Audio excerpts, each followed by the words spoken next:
Hi everyone, welcome back to my channel Tea&Art. I hope you all are well. So as you can see, I am using a holographic mold here. So yeah, that was in my mind for some time now because I do a lot of holographic stuff here. So I thought why not use raindrop effect on holographic mold. So what I'm doing here is I am using a normal epoxy resin here. I am not using the UV resin. UV resin is really a quick way to achieve the drops, but I just feel that the UV resin, when the drops are removed, they create a drop into the mold when they are removed. So I really didn't want to ruin my mold here, so I am using this simple epoxy here. As you can see, I am really carefully arranging the drops. At this time, at this moment, I have changed a little bit and went with a total irregular sort of drops here. So yeah, it is really a long process, but the end result is amazing.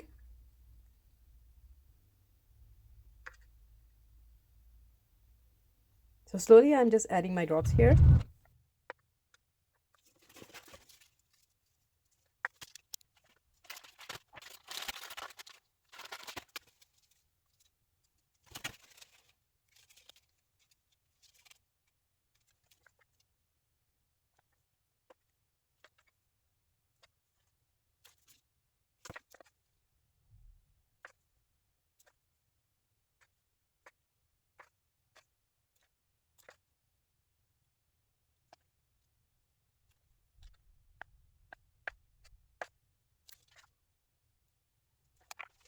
So after adding the drops, I will leave this layer to cure. So see you next time. This is after 2 days. I ordered new mica powder and chameleon flakes because I was bored with the previous one. I wanted something new. So this is the company I ordered from. You can see them.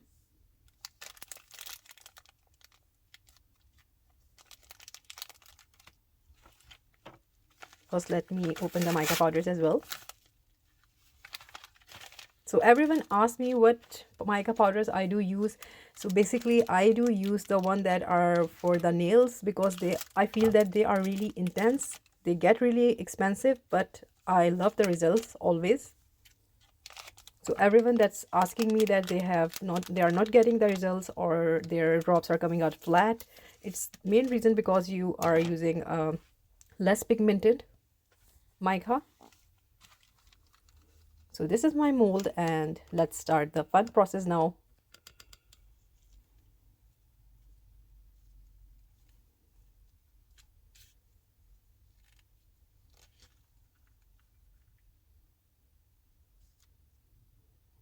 This is something made really amazing and magical. So one thing I would advise here that I use the chameleon flakes with my finger because I feel that with brush you do waste a lot and they don't stick to the drops.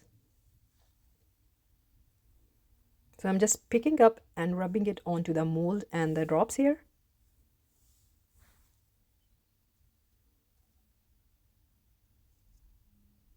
As these drops have been cured for 2 days, so yeah, they are really fully cured. So yeah, my mica is a bit sorry, the chameleon powders are a bit taking time to stick it because when you do the drops and then cure it under the UV resin or the simple resin the next day, they are a bit in the curing process. So the chameleon flakes do stick themselves very nicely, but these are a bit over cured now.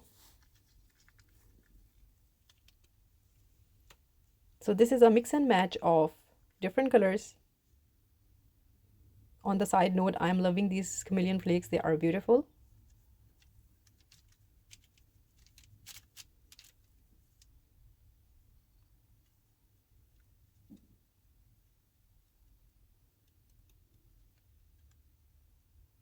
So I will be stop talking now and you will just enjoy the process.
So this is the final checking of the droplets. I'm almost done and on to the next step. So this is the next step. I have cleaned up my mold with the tape here. So yeah, it was getting a bit dirty. So I have mixed my black resin here.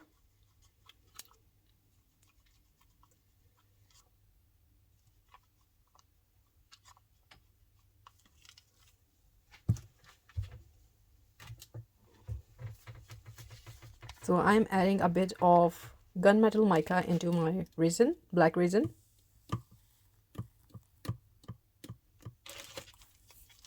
It's mixed now and time to pour.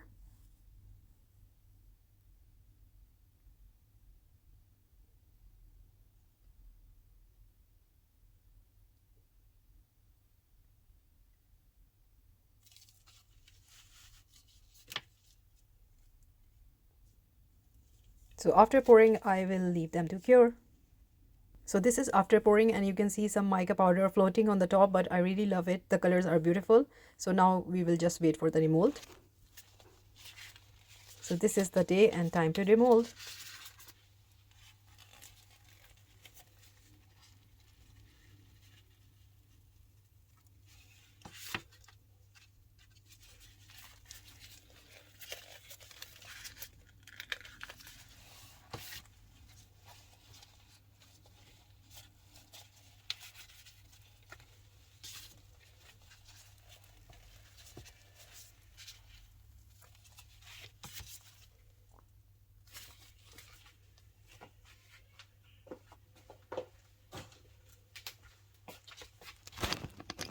So let's see how they turned out.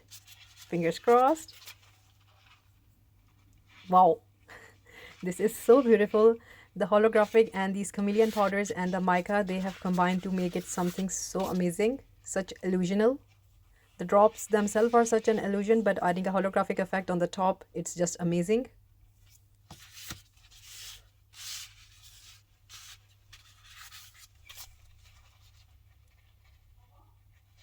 So I usually make 2 or 1 coaster mold, but this time I went with the 4 set of 4 as I wanted to just, because this was so amazing. I really loved it. So this is here I'm showing you. This is also my very expensive mold, but when I used the UV resin, I got some circles. So yeah, I hope you saw them. So this is how they turned out, really beautiful. You can see the holographic effect is creating that magic. And there is no top coat for them because these are holographic, and if I do the top coat, the holographic will vanish. So we don't want that. So this is the look, and you just keep on looking and looking and looking. So I hope you like it, and if you did, please do let me know in comments, and also please like, subscribe and share. Thumbs up if you like the video, and if you haven't subscribed, please considering do so, because I do a lot of experiments and mixed media art, and also love to read your comments, your suggestions, your ideas, and I do love to work on them as well. Yeah, but I have sometimes different videos lined up, so that's why some of your ideas got delayed. So but soon hopefully I will just be doing them as well. Just wanted to say that even if I didn't use a holographic effect, the mica themselves alone are so beautiful. So yeah, this is I think this is forever technique that can be done with everyone, every age group, without any difficulty. That's, I think the reason is that it got so popular, because there is no difficulty in creating it, you know, like doing the flower or any other effect. It's really easy. So not taking your time much. Take good care of yourself. Bye bye.